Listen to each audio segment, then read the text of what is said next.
Hello friend, and welcome to Borgcast Original Series 3.3 with Peter and Marie.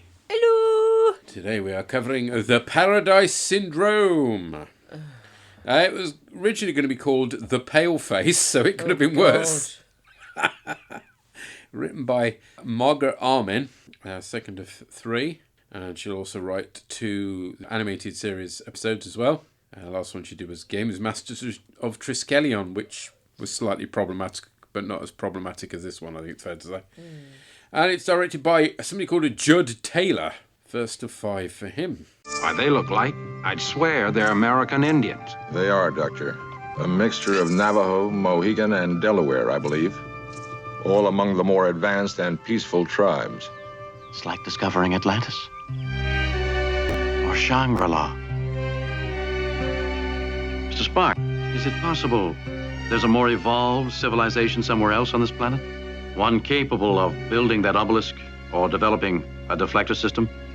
Highly improbable, Captain. Sensor probes indicate only one type of life form here. Shouldn't we contact them, Jim? Tell them? Tell them what?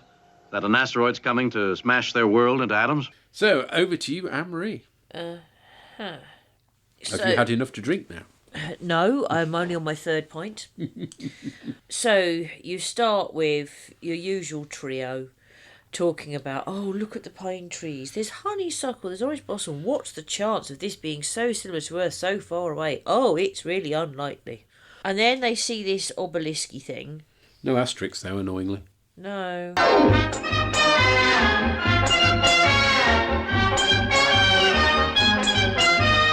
It's alien metal, age uncertain. I think it's quite a good prop, personally. Yeah. It's pretty impressive. And also impressive, we're actually got some location work. Despite having, I'm sure I read somewhere they didn't have any in Season 3. This is one of only 2 instances, but nevertheless, there is some location work. There is, This is at the Franklin Reservoir, which is above Los Angeles, apparently. Okay. The pitter-patter you can hear, by the way, Yes, is Fizzy yes. Dog.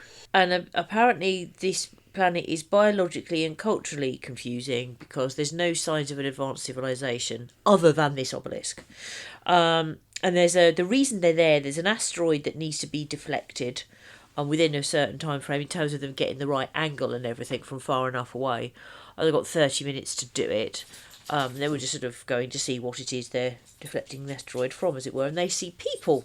We're told they look like, well, they say American Indians. I think the correct term is Native Americans.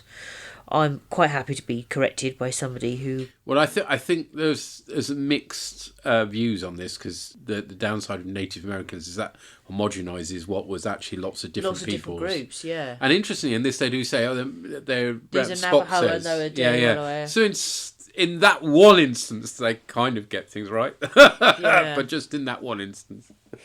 Yeah, I suppose you're right, because they were the people who were indigenous, but actually it would be more accurate to say the peoples who were indigenous, because Yes. they're not just one group, in a way that actually the people who came and did horrible things to them were. Yeah. They didn't all speak the same language, but they were all the same. They were all white. They were all right, yes. They were white. They weren't all white. They were horrible. But they came from different parts. They all came from Europe, though. Actually. Yeah, but different. Interestingly, there were different cultures there, but not as noticeably, I think it's fair to say. Anyway, let's not worry about that, because really there are far more things to be worried about than that. Yeah. They can't warn them because of the Prime Directive, and they say they wouldn't understand. But how do they know? Just because they're living in tents. And I only looked at them from a distance. But Yeah. I mean, I guess they're assuming that they're the same as the same cultures were on Earth in the past. Yeah. But if those same peoples have evolved over many hundreds of years, why wouldn't they have done? Yeah. They just choose to live that way. Why can't they? Yeah. So anyway, they say that they can't tell them. And they say that, have more of these people evolved somewhere else. Kirk starts saying about how peaceful it was, gets accused of having Tahiti syndrome. Now, that comes up in Agents of Shed. Oh, right. And I would be interested to know if that is also a racist phrase or a legitimate phrase, and I don't know. Yeah, I don't know. He wants to have another look at the obelisk, which is fair enough, but then because we later find out why, but he flips his tricorder and says Kirk to Enterprise, and then the moment he does that, it opens up and swallows him. I like the way the trapdoor thing works. Yeah. I mean, they do fudge it a bit, because obviously there's nowhere for him to drop into on set. On location. And then, so they sort of cut straight from the thing opening to him tumbling down on the set. But, it's not bad. Not bad. Because there's something down there. So he falls in, and then as he stands up, he accidentally presses buttons and it zaps him. Yeah, and makes him act very badly. So that's your teaser. Then, after the teaser, Spock and McCoy are trying to find him. And Spock's trying to explain that they have to leave. But what I don't get in this whole thing is, I totally get Spock has to leave. The Enterprise has got to go and deflect this asteroid. Spock is now in command. He has to go. I don't have a problem with that. Why can't he leave McCoy there, who is the doctor? If he hasn't already got them, give him some medical supplies. He can see if he can find Kirk. That's a fair point. Also, I think, wasting, as he says, wasting an amount of time trying to explain things with rocks to McCoy seems particularly stupid, really. But there we go. Because that's in my mind. That's the decision that Spock should have made. He has to get back to the ship. Yeah. So he says, I am now in command. I must get back to the Enterprise. I'm going to beam you down supplies. Maybe even beam down Nurse Chapel at this point. Yeah. You see if you can find the captain. You've got medical supplies to help him if he needs it. That would have been logical. Yeah. Never mind. Yeah. Anyway. But in this version, it's not logical. There's lots of unnecessarily long explanations with rocks. And then they leave.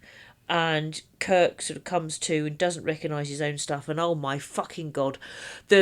The voiceover, the Rocket Man fucking spoken word, fucking kill the cunt now, please. Yeah, it's an unusual choice for Trek. I think possibly, I'm not sure if we've had this before, but... Oh, did he come up with the idea? I have no idea. I mean, obviously in some ways it doesn't make any sense for him to be speaking out loud because he's got nobody to speak out loud to. But nevertheless, it just doesn't work. I mean, it just reminded me of Lynch's Dune, which likewise you get pulled out of it, all the characters talking to themselves in their own inner monologue. But yeah, you're right. Shatner's delivery really just kill it anyway. So yes. You do expect him to go into Rocket Man at any moment. Yeah, it's just oh God. Oh, Lucy in the Sky with Diamonds. Yeah, crud. Sorry, I just need to take some drinks of beer and calm myself down, and I'll carry on. Preferably some LSD. Having taken some more beer, I will now carry on. So you have, and this also doesn't make sense.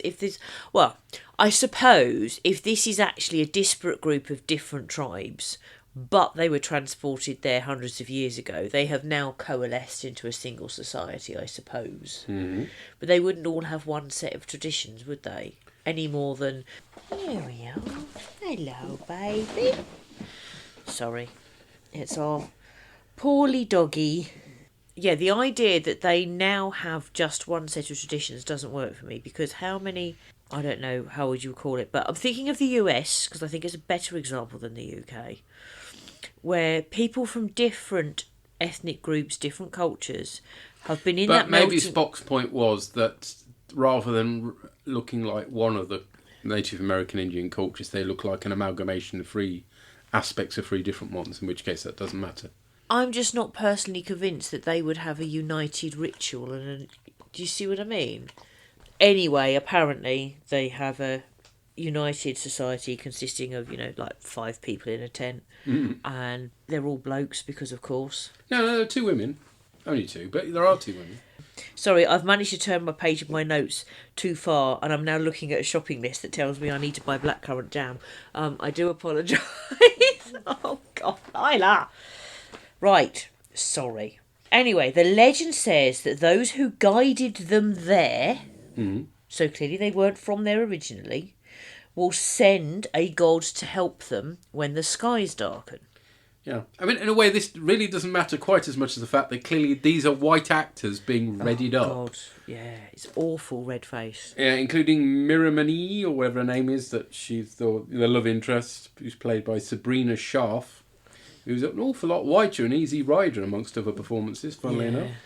And the guy who's her first love interest, the medicine chief, Salish, he's played by Rudy Solari, which, as the name may give away, is Italian-American. Then you've got Chief Goro, He's played by Richard Hale, who played an awful lot of Native Americans in his career, but was very white in To Kill a Mockingbird, funnily enough. Yeah. So yeah, it's all very... I mean, it was the done thing at the time. Yeah, it was. This isn't Star Trek being uniquely appalling, but it's it doesn't work now. No, and it I mean, they would have taken a cue from Westerns. They would have borrowed those sets from Westerns and everything. But I mean, what gets me is you pointed out that in the background, not speaking are two... There are one or two Native American actors, but they don't get the speaking parts. Which, again, was common for the time. Because racism. Yeah, big time. And I genuinely don't know enough about America to know whether it's still that racist or not. Well, I mean, they do still cast parts that they shouldn't with white people, don't they? Do they? There was that outcry recently where, what's her face from the Avengers films? Oh, Scarlett Johansson. Yeah, this was cast in a part that was supposed to be Japanese. Yeah. So it's like, no, stop that. And some people were slightly annoyed that Dune didn't have more people of colour in it, or certainly Middle Eastern people. And again, awful lot of the extras were, but not many of the main characters were. I mean, no, because Javier Bardem is... Yeah, he's kind of white. I mean, he's darker skin, but he's still Spanish, presumably, with a name like that. I don't know. I would think Maybe so. he's Mexican, but, still. Yeah, not quite the... Where, unlike your man... from Strange New Worlds. Benga Janice, Babs. I can't remember his surname. Yeah, Babs on a second. He wasn't a very major role, to say the least. No. Well, spoilers for Dune. Whether what's his face who wrote Frank Herbert, who wrote Dune, did this deliberately, or whether this was the filmmakers, I don't know. There's a woman in our firm who's of mixed heritage, and her father's side are from the people who I grew up knowing as the Beaker people, but apparently that's offensive, and they're known because they did more than make beakers. And then they call themselves another name, and that's now the name they're known by, but I'm afraid I can't remember what she told me. Anyway, that is the culture that they are using for Dune. It is where they filmed it, it's where the extras are from, and it's where some of the language is taken from. He deliberately put lots of Middle Eastern stuff in it, and in the books it doesn't comment on the skin colour of the characters.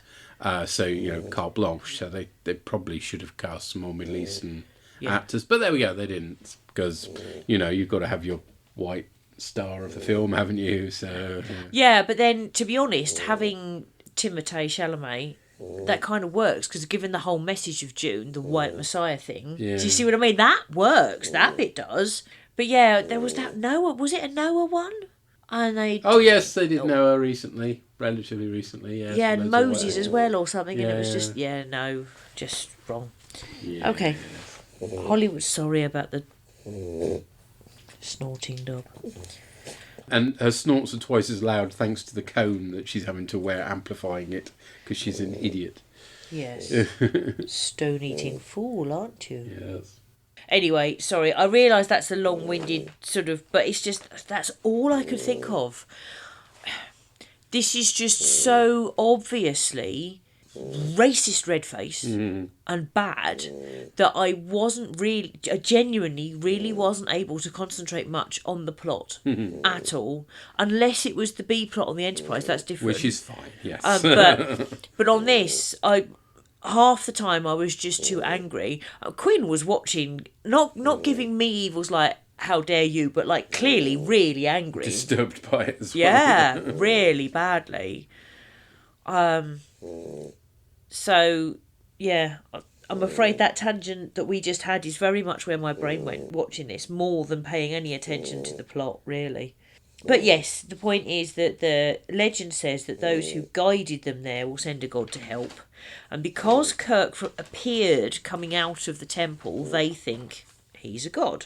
That much logical. He's clearly looks different to them. He's clearly dressed differently to them. He's appeared from the temple. It doesn't make them stupid to think that. A drowned boy is brought in, who the medicine man can't revive. Kirk gives what seems to us a really quite bizarre version of CPR. Now, I don't know whether, because I know CPR has changed the guidance they give in my lifetime. So is it that he's giving the appropriate CPR for children that they thought was right at the time? Or is this some made-up future CPR that involves moving the legs around? Don't know. Anyway, it's a form of CPR, quite clearly. And so, of course, he comes back to life. I mean, he doesn't. He coughs up the water and then he's all right. But that for them, it confirms that he's a god because he's brought someone back from the dead. And so they say he's going to be the medicine man. And at that point, me and Queen just went off on a tangent about Life of Brian. And, he's not the medicine man. He's not. He's a very naughty boy. And how they're all saying he's the Messiah. And he's actually whittling a gourd, isn't he, in the next scene? Yeah. It made me think a bit of Dune as well, because you have got that aspect, haven't you, with Javier Bardem's character going, only the true Messiah would say they weren't the true Messiah. But, yeah, definitely made me think of that. Again, I think we are supposed to think that they're simple and stupid for thinking that, because we know better because we know he's Kirk. I don't think that. I think it's logical that they would think that if he can heal someone that they can't. But it's still, it made me cross. Meanwhile, back on the Enterprise, actually deflecting this asteroid is proving difficult. They have spent too much time playing with rocks, trying to explain things to McCoy. It's not working as it should. I mean, the engines are maxed out. I love Scotty in all of this. Oh, he's great, isn't he? Yeah.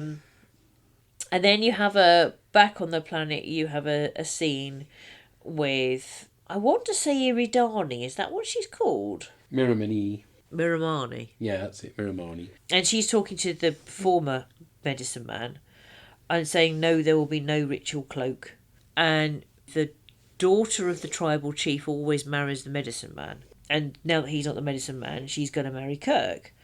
And you think, well, she didn't have much choice either way, fair enough. But he's clearly disappointed. And he's like, I would choose you anyway.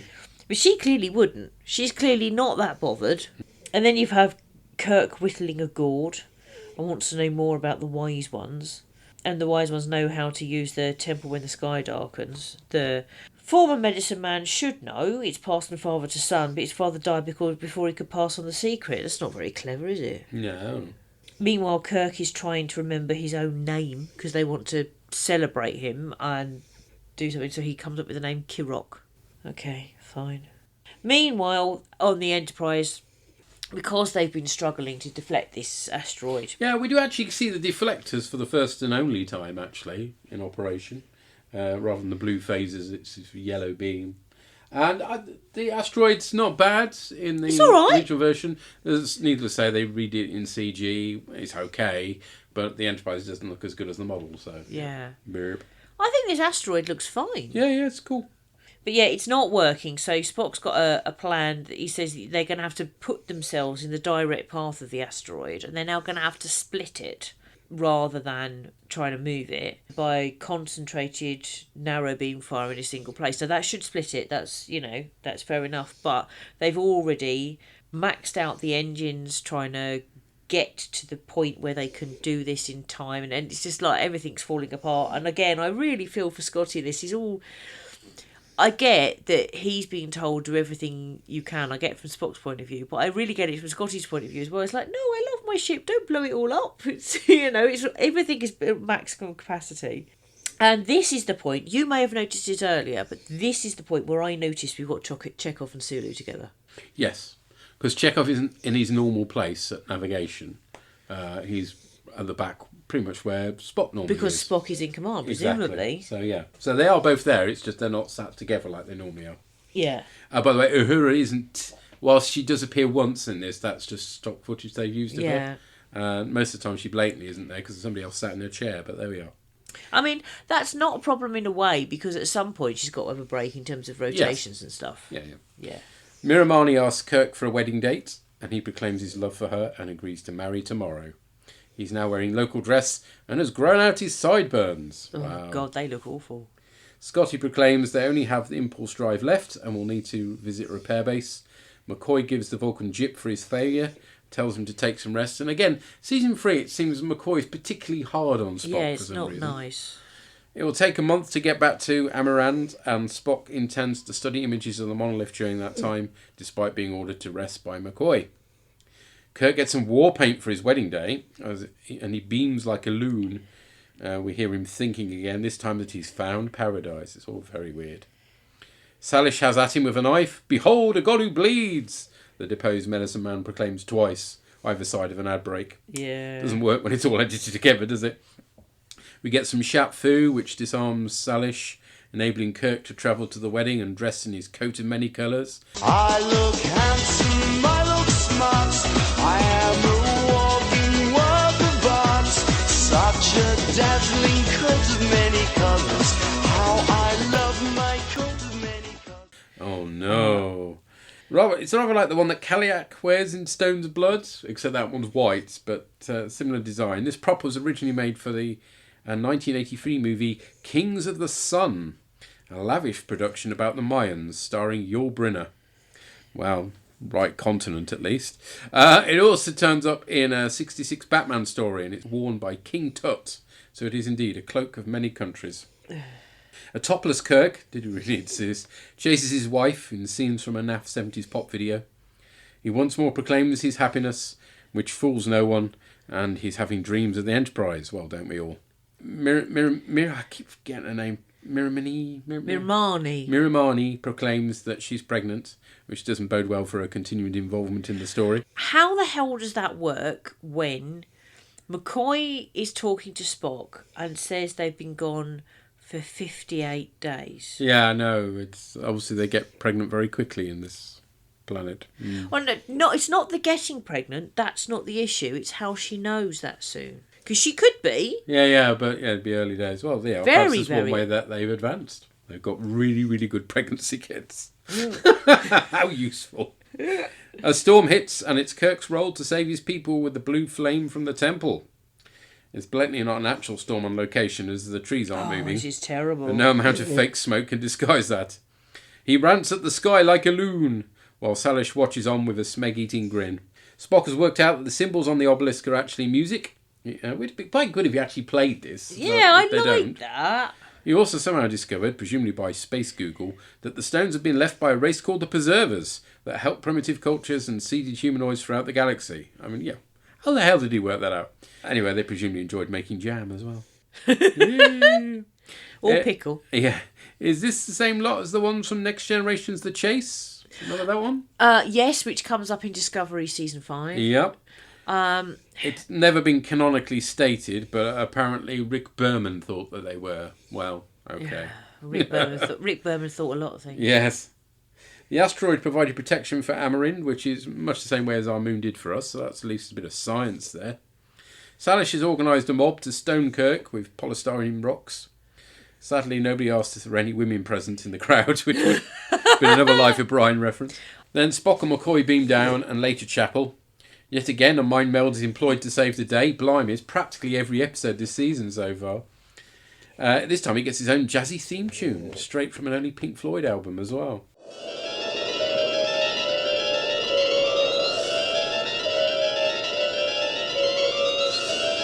I am Spock. You are James Kirk. Our minds are moving closer. Bizarrely, Spock proclaims Kirk to be an extremely dynamic individual. What's that all about? The captain is first officer... Is that a line that the Shat insisted was inserted? Possibly. The captain is first officer to figure out that Kirk triggered the entrance to the obelisk when he used his communicator and replicate the process. Spock manages to press the right button inside to get the asteroid back in the right position with blue beam. You see, that's where that came from. McCoy breaks the predictable news to Kirk that Miramax is dying. And at least they play out on the two of them without any naff jokes, which is another theme of season 3, interestingly. They've dropped the naff jokes. But what gets me about this is that Kirk has been clearly in love with Miramani, and when he gets his memory back, he's all sort of... It's like there's a barrier there suddenly. Now he remembers being Kirk. He's like, oh yeah, do look after her. And he's distant with her in a way that I can't help feeling if you love someone, you love them. And it's not like he lost his memory before he knew her. So it would make sense, potentially, if he'd lost all memory of someone from the Enterprise and then was different.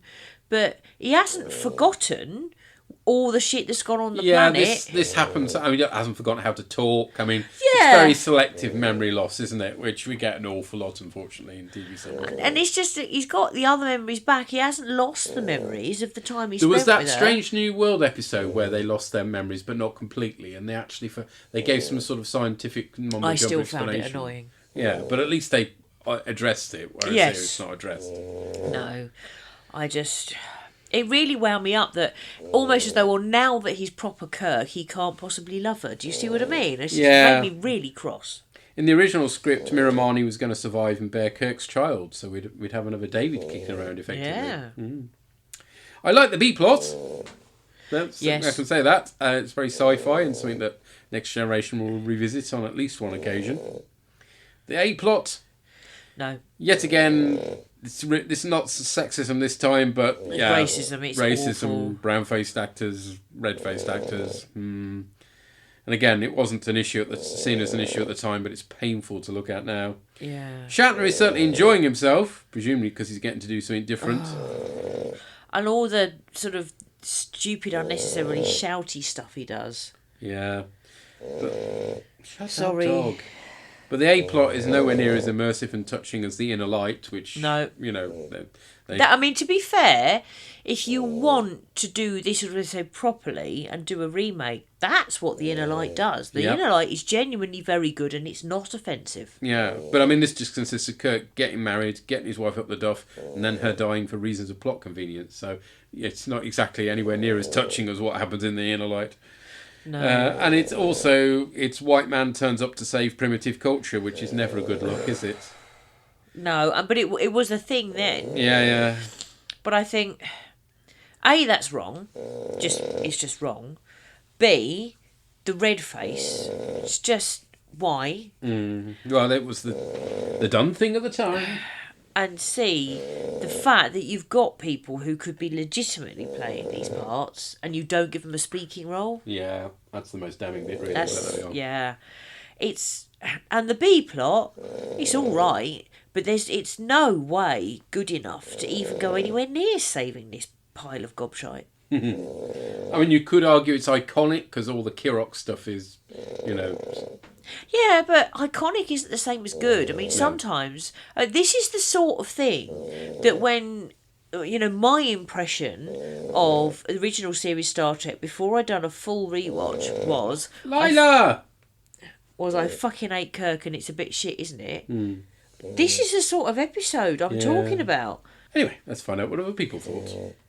Jeff has this to say: "This has never been one of my favourites, but I love the behold a god who bleeds moment." Oh, they liked it so much they included it twice. A boss has this to say: "On the off chance that someone would want to watch this episode again, I have a recommendation for how to do so. After the opening credits, you should fast forward all scenes on the planet and watch the ones on the Enterprise at normal speed. That way you get to enjoy some great Spock and McCoy scenes and Scotty getting emotional with his engines while avoiding all the awful dances with Kirk nonsense." Had I known this before, I would not have had to endure the terrible depiction of Native Americans, mostly by non-Native American actors, the soppy romance, and the silly fight scene. Yeah. I'd also have missed Kirk giving mouth-to-mouth resuscitation in a very weird way. Yeah, it was weird. Even though it failed, the mission to divert the asteroid was far more interesting. It added some tension and a race against time element to the story. Nimoy's acting is much better than Shatner's as usual. Yeah. When they got back to the planet, it got silly again. Firstly, Spock did the magic Vulcan thing to return Kirk's memory, and then Kirk had to press only one button to fire the deflector. I know that was ridiculous. This after a long explanation of following the symbols to understand the required pattern. At least the ending focused on the loss of Miramani, although I expect she'll be completely forgotten about in all future episodes. Oh, yes. Oh, yeah. By the end of the episode, to be honest. Sampo and Yona. How well did this translate for them? Oh. Hello. Hello. So we just watched The Paradise Syndrome. What happened in it? All kinds of nonsense. Yeah. don't really know what to think about this. I mean, there was a very strong case of white savior syndrome, but when someone from the 23rd century would pop up in surroundings like that, I mean, they would know a lot more than the people themselves. So I don't really. Who knows if someone put me into the atmosphere with pine trees and orange trees, I wouldn't know how to function. Yeah, they don't usually grow in the same place. But those Navajo, Mohican, Delaware people knew exactly what to do except for preserving food, which they didn't know how to do. I have no idea whether their outfits have any correspondence with the tribes that they mentioned, or were they just from some Western toy store or Western TV series cupboard. I would surprise highly if they would have any historical value in them, for example, because they had colors like light blue and pink. The timeline of the episode was pretty weird. Yeah, first I thought that all of the episodes should happen within the 30 minutes, but I guess it took several weeks. Well, I mean, the whole episode took like 2 months, but in the beginning, from my point of view, they discovered Kirk, made him medicine man, and agreed to marry within Medicine chief. Whatever. I mean, they don't care. Why should I? Yeah, I know that's wrong. But it appeared to only happen within 1 day. It's a bit more realistic that it all happened within a few months. So, I mean, I guess we weren't following them in the same timeline, the stuff on the Enterprise and stuff on the planet. Another thing, the name of the episode is Paradise Syndrome. Yeah. But who was it that mentioned that it's like Tahiti Syndrome? Those are two different things. Yeah, I don't. I mean, is Tahiti Syndrome even a real thing, or is it just made up?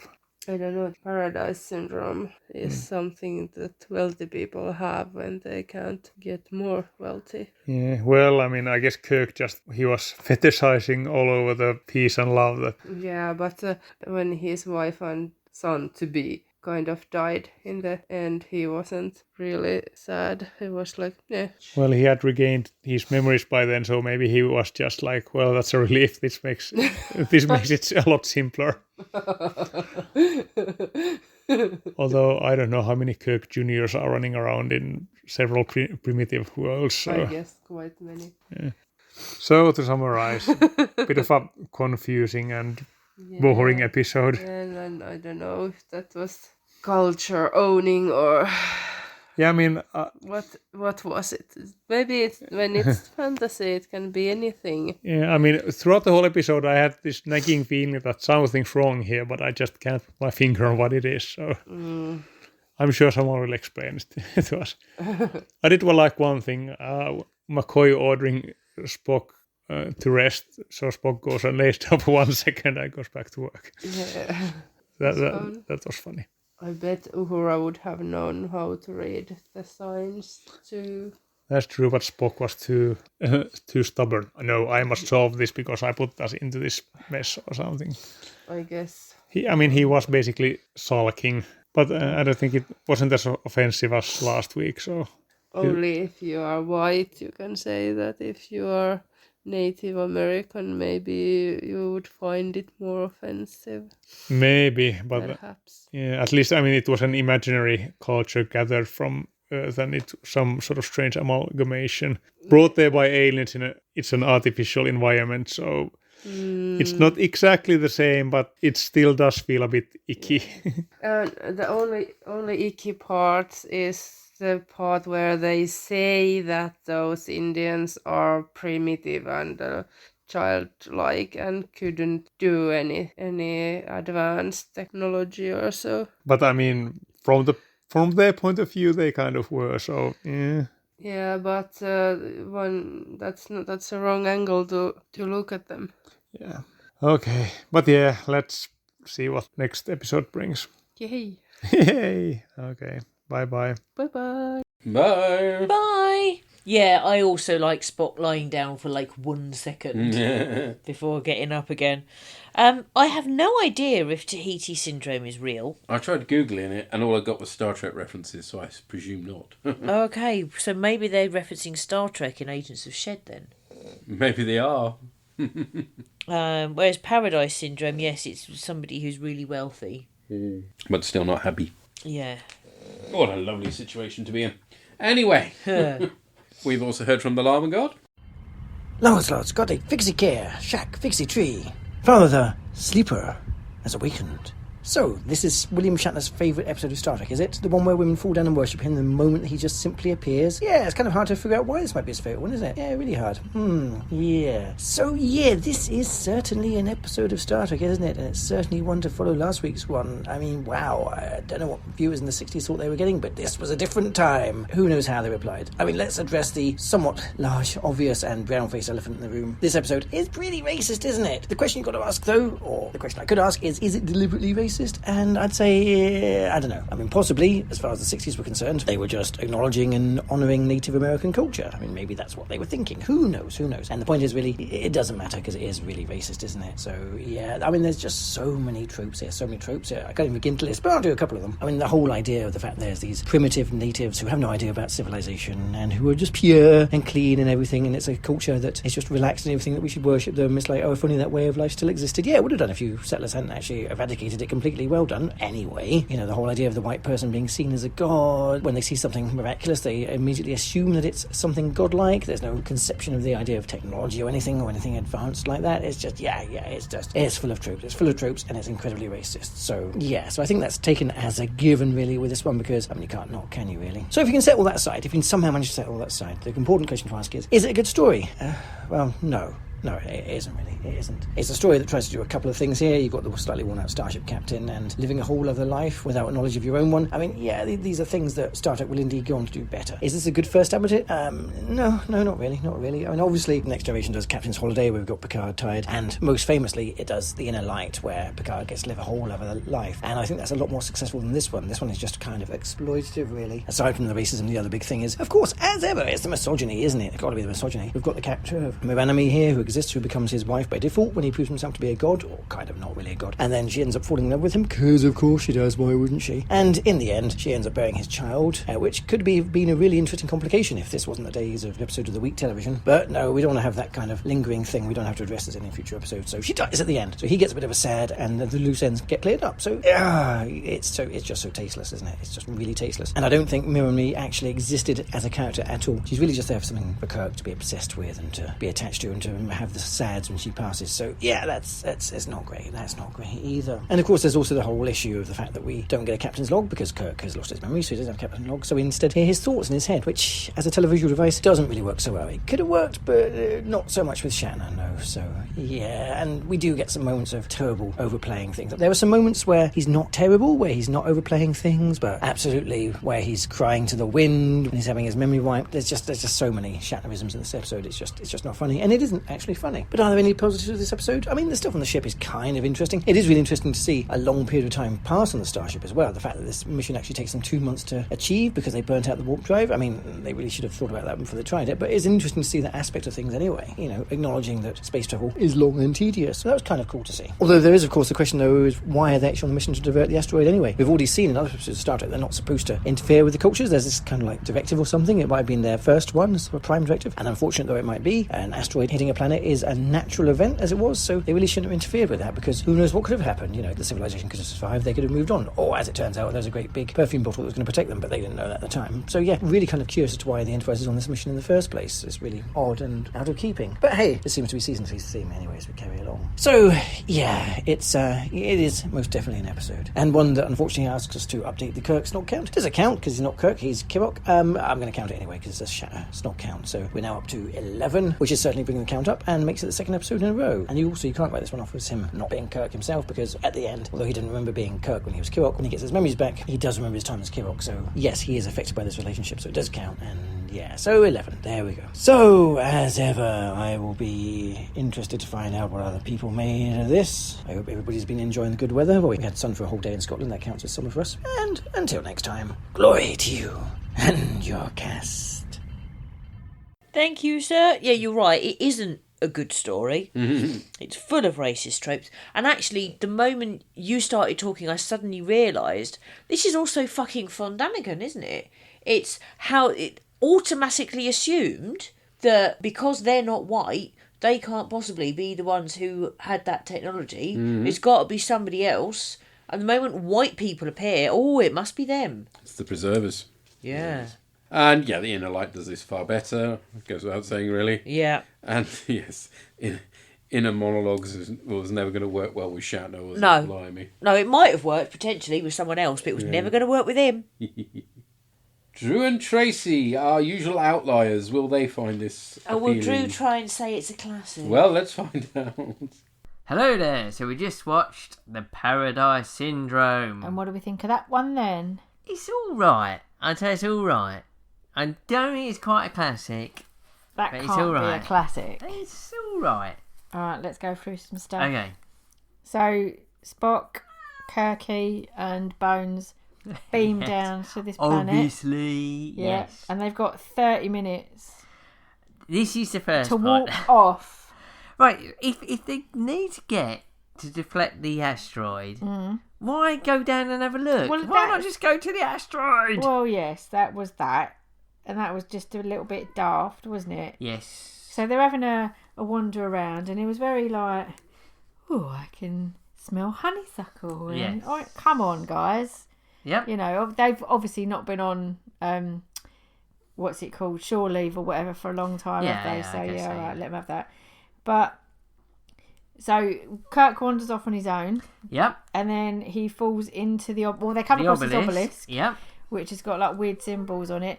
Why they had to turn that into them being musical notes, I don't know. But then he falls in to the obelisk. Yes. And then he gets zapped by lightning and loses his memory. Yes. And that was just a great bit of shacting. It was some good Wasn't shot. it? That we've not seen for quite a long time. It's We were good. quite impressed at that one. Yep. So why are they deflecting the asteroid anyway? Because the Prime Directive says they mustn't get involved. Yeah. So why are they doing it? And you're asking me? That episode of Next Generation where like the atmosphere burns off and they just like Picard and that just watch all the people dying and go, oh, it's unfortunate, but this is one of the downfalls of the Prime Directive. But in this one, they're going to save them They all. are going to. Well, they're going to try and save them. But Spock makes a decision when they can't find Kirky, and him and Bones fuck off back to the Enterprise and leave him in order to meet the target to kill or deflect the asteroid. Yes. I like it. It's very mathsy, isn't it? I got to get there like in a certain time to deflect it by a certain angle. Bones, though, as always, and Scotty as well. That's just so miserable, isn't he? Bones is just like, oh, why have we got to do this? Why have we got to do that? I don't know why. And Scotty as well, like, oh, the engines are gonna blow. We're gonna take it, and all that. Scotty like, was really moany in this Spock episode. should just go to him. All right, fair enough. You're right. Let's just let everyone die then. Let's let the asteroid get them. It's just like, why are they just so like down on everything that Spock does? Cool it, Nanook. I'm You're getting a cool. little bit excited It's there. so annoying, isn't it? Yeah. Anyway, so we have to kind of address the big elephant in here. So the Native Americans or the Native, they were. It was just a bit embarrassing to see them all kind of It's the 60s, blacked isn't it? up Yeah, and stuff like it's the that, which 60s. wasn't very good. But we liked Salish. He was Salish. pissed when Yeah. Kirk went into the fold and took his what is he, chief medical Medicine man or whatever, chief yeah. medicine man. And I didn't quite understand like when the boy came in and Kirk kind of he looked Does like a he was CPR, snogging doesn't his he? face off. Yeah, but what is he doing with his fucking I don't know. legs? He looked like he was doing a bit of Jane Fonda rather TV than... CPR, isn't it? Yeah, but surely he needs to get something out of his throat, not exercise his legs anyway. And then obviously Spock does the mind meld. Yes. To get Kirky's memory back, and then yep.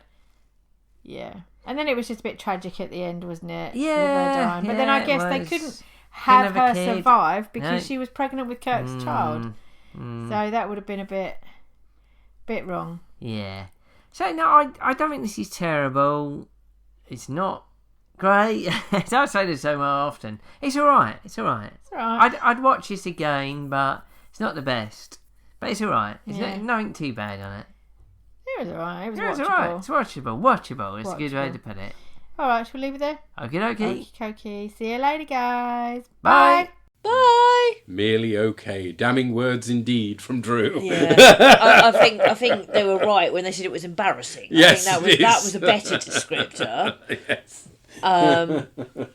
Yeah, I'm glad it's not just Lila making noise. You've also got Mitty there making noise in their feedback. Sorry about her snoring. It's being amplified by the bloody cone. Scotty, to be fair, is worried about his engine. He is. So you can understand him being upset. Yeah. McCoy does seem crabbier than ever this season. At least he does say sorry. He does apologise, yes. Which is something. Good. But he's... Yeah, he just seems overly crabby. And I think what annoys me is that by now he knows Spock well enough that he should cut him some slack and understand. Do you know what I mean? And it's almost as though this is a season 1 McCoy-Spock relationship when it should be beyond season 2. Do you see what I mean? But I think we can cut the Prime Directive stuff. It's still early days for the Prime Directive. It only got a title, a couple of seasons ago, so got a bit of slack maybe. I don't have an issue with the idea that they might be deflecting the asteroid, because that's not interfering with another culture and going down and messing with their heads. But I think you're absolutely fucking right. If they've only got 30 minutes, what the fuck are they doing down there? Go and deflect the fucking asteroid, you complete bloody idiots. No, let's waste time explaining it all to Bones with stones. Yes. Yes. Okay. And talking about fucking honeysuckle. We just had some feedback coming from Martin Thompson. Oh, go on. I gotta know what he says. And his response is, "Can I watch Paradise Towers instead?" Yes, you can. Yes. Shall we find out what Perry thought? Hello, Orcs. Perry here to talk about the Paradise Syndrome. Now, season 3 of the original series does get a lot of flack as having some very poor episodes. A lot of Star Trek's worst episodes are listed there, and I will point out, even though we've not actually got to them yet, I would rather watch Spock's Brain or The Way to Eden, both of which I've actually got a bit of a soft spot for, despite the fact that they are objectively terrible episodes, than watch the Paradise Syndrome. And I think, and I'd almost be interested to find out what the hell happened with this, because what's really weird is there's a really good episode in this which we just don't get to see. So on one hand, I mean, there are things to give it some credit. I did actually appreciate having the Preserver obelisk outside in a real outside place. This would normally be filmed on the planet with the sky turned purple or whatever, but they actually did some outside filming, and it does actually help. Just make them feel like they're in a real place, because they are. And it makes the obelisk feel a bit more real, even though it's probably just like cardboard and paper. But, that's like a good thing. And, the obelisk itself is a decent enough prop, although, again, when Spock's saying, "Ooh, people who built this must be really advanced," it's like, well, I'm sure the ancient Egyptians will take your compliment there, Spock. But, lots of people can build big marble stuff. And yeah, there's 2 plots here, and they could have focused on one, and instead they focus on the other. And the other one is Kirk losing his memory and going to live amongst a sort of vaguely Native American. I mean, I don't know how many were First Peoples, but some people definitely. It smacks of. Do you ever see footage of old Disneyland? Back when it was early days of the Disney park, and they had Frontierland, and you probably had something like, "Look at the primitive savages," and everyone now goes, because that is, as they were seen in kind of, how they looked in westerns and stuff, how Native Americans looked in westerns, and you basically had a tribe of those of which Kirk gets to be their leader because he remembers CPR. And becomes their medicine man, and also because they saw him emerge, they think he might be a god. But he's really happy, so we got a lot of footage of Kirk standing on top of the obelisk hugging himself, just weird stuff like that. And it is, I've often said, telly can be bad. When we get to Spock's Brain and The Way to Eden, we can talk a lot about how telly can be bad, but the biggest crime it can have is being boring, and that's what this is. But worse than boring. we have another plot, because the whole reason they were down on this planet in the first place was to because they're making trying to divert an asteroid, and quite a good idea. You go out, you poke it a couple of degrees at a distance, and it misses the planet. That's genuinely how people are planning to divert planet killer asteroids should we ever encounter one. That's kind of what's on the drawing board at the moment. And so you had this idea of the Enterprise basically warps out, but absolutely fails to divert the asteroid, and we don't ever really find out why. They don't. They say it's because they're there a bit late, but they were still at the diversion point, and so I'd have liked it to be something more unexpected. And this is the thing: you could have had Kirk there, maybe have him fall off. I don't know. Frankly, have Kirk there on this planet stranded and have him out of the picture, and then you've got an episode about Spock and McCoy rubbing against each other. A lot of you actually see a bit of this in the Tholian Web, where the crew are beginning to recriminate at Spock of his command style, and you'd get this idea of them studying. There's a bit of stuff about Spock saying, as McCoy saying, Spock's been up too late and whatnot, and that he's wearing himself out of guilt. That's like a whole episode's worth of really good stuff, which we get all about 10 minutes of, because we've got to see Kirk lumping around Frontierland in Disney World and saying how happy he is in this paradise, and they tried to refer it to people who went to places like Tahiti on a station and didn't want to go. So yeah, overall this episode is frankly a pile of crap, and I'll probably watch it again at some point. I'll find some excuse, but I won't enjoy it. So it's not your fault. You didn't make the bad episode. I don't think Kirk thinks of it well. I don't think it's a good episode. So all that remains for me to say is do keep up the good work. I do always enjoy the podcast, if not the episodes we watch, and I'll feed back in the next one. But until then, bye for now. Bye. Bye. Oh, he's cut off in his prime again. Yes, don't mince your words, Purry. Yeah, it is a pile of crap. I mean, yeah. I have seen Spock's brain quite a few times, actually. It makes me laugh. Okay. So I would always much rather watch Spock's brain than this. Mm-hmm.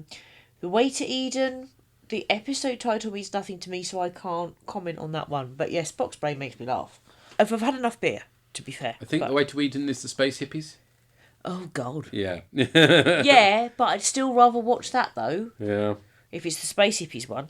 In terms of why the asteroid thing doesn't work, I could be wrong, but I thought that they drained too much power maxing the engines out to get to that point in time, and then didn't have enough power to have the continuous beam they needed. Yes, or they would never have had enough power to shift it, possibly. Yes, one or two. Yeah. But yeah, they're very Peter Pan Native Americans, aren't they? Mm-hmm, very Disney-fied. Yes, very Tiger Lily. And yes, it's nice to have some location shooting. Shame it was wasted on this story. Oh, God, yeah. It does seem very similar to... Which of the movies is it where they try and pretend they can't hear and get beamed up anyway? A couple of them. Star Trek movies, so obviously after this, there's two people... One of them might be either Chekhov or Sulu. I can't remember who the other. So it's not the whole crew. They are somewhere that looks exactly like this, and then they pretend that they can't hear, but they get beamed up anyway. You're thinking of Star Trek 5. Am I? Yes, Chekhov and Sulu lost, and they blow into the communicators to try and pretend they're in the storm. That's it. Fancy getting that wrong. I despair. I really do. Anyway. You should be grateful. Yeah, well, it's clearly had an influence on you. Just not quite familiar enough with it yet. We need to watch it again. No, we don't. Next time we won't be covering Star Trek 5, although maybe for our missing holiday week. Oh, God. On Tuesday the 30th, so a little bit earlier, we're covering Lower Decks episode 3 of season 4 in the Cradle of Vexilion, and then we have a week off for Holly Bob's, and then we return on the 15th of August with the Enterprise incident. Romulans! Huzzah! I vaguely remember liking this one, so I've got some hopes. Yeah, we shall see. They may be dashed. Anyway, till then, take care. Cheery bye. Bye. The Star Trek theme was written by Alexander Courage, and here was arranged and performed by Drew Barker. The artwork was created by Andy Palastides. All music referenced is for illustrative purposes only, and no copyright infringement is intended. Find our website at borgcast.libsyn.com. And we have a YouTube channel as well. Send emails or MP3s to borgcast@gmail.com.